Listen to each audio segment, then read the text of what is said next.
Thanks for tuning in to Hot Rod Heresy. Today we're getting into the Australian Ford single overhead cam 4-liter AU series Intech engine build, and we're modifying thrust bearings for increased oil capacity.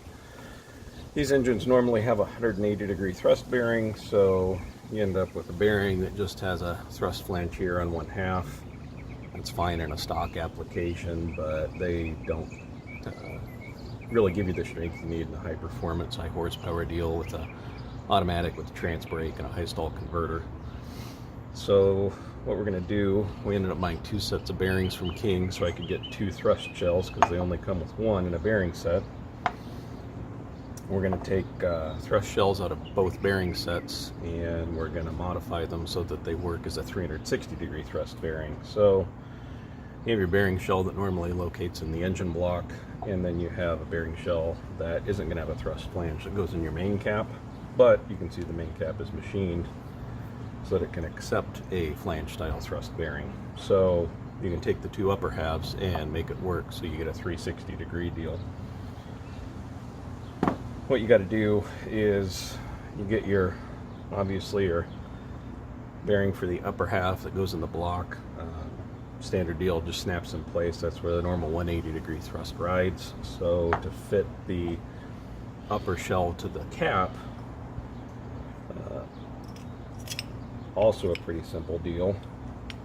You can see that if you try and fit the bearing in where the tang locates, that the tang doesn't align, so you actually have to knock that tang off so it'll seat in the cap properly, and that's what we're going to do with our Dremel tool.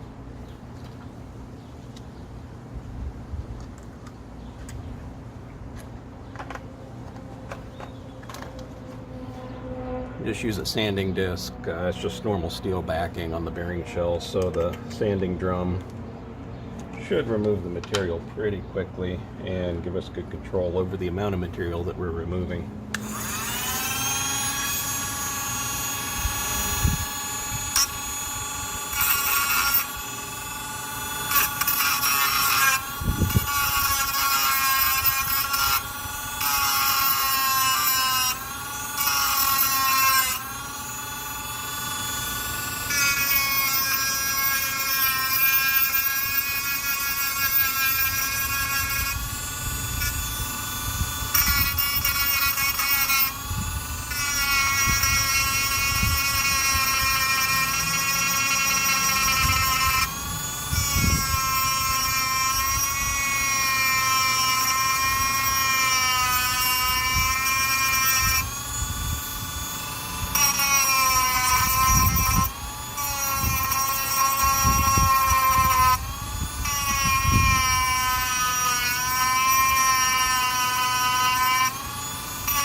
So that's pretty much it. Pretty simple deal. You just kind of go by feel. You don't want to leave any parent material of that tang there, otherwise you're going to screw up your bearing clearance here at the parting line.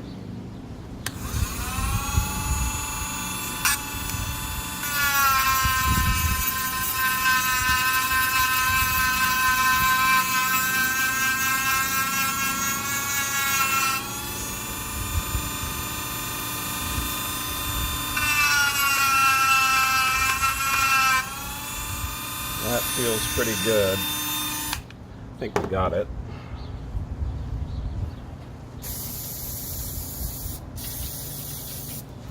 Hit the shell with a little brake clean.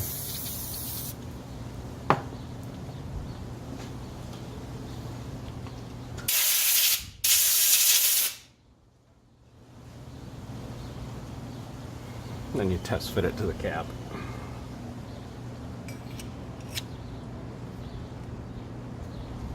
Goes right in. So what you'll end up with is a 360-degree thrust bearing in your Intech engine. Now this mod also applies to the later Barra 24-valve dual overhead cam engine that succeeded the Intech single cam engine. The second thing we're going to do is we're going to modify the engine to provide increased oiling to the thrust face.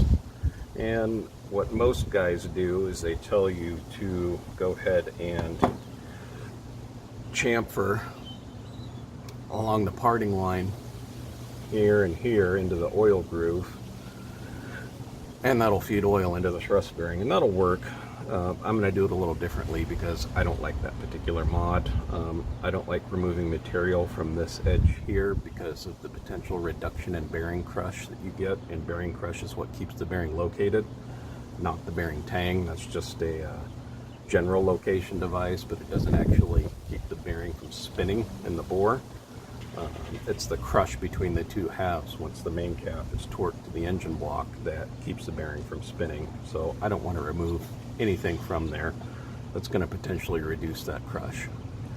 So instead what I did is I drilled some holes in the thrust face using a 16th bit. I did 2 small holes and then a larger 1/8 inch bit. I did a big hole, and that kind of creates an elliptical oil cavity, and that'll give you a little bit of an oil reservoir and actually better oiling to the whole flange than if you just drilled a straight hole.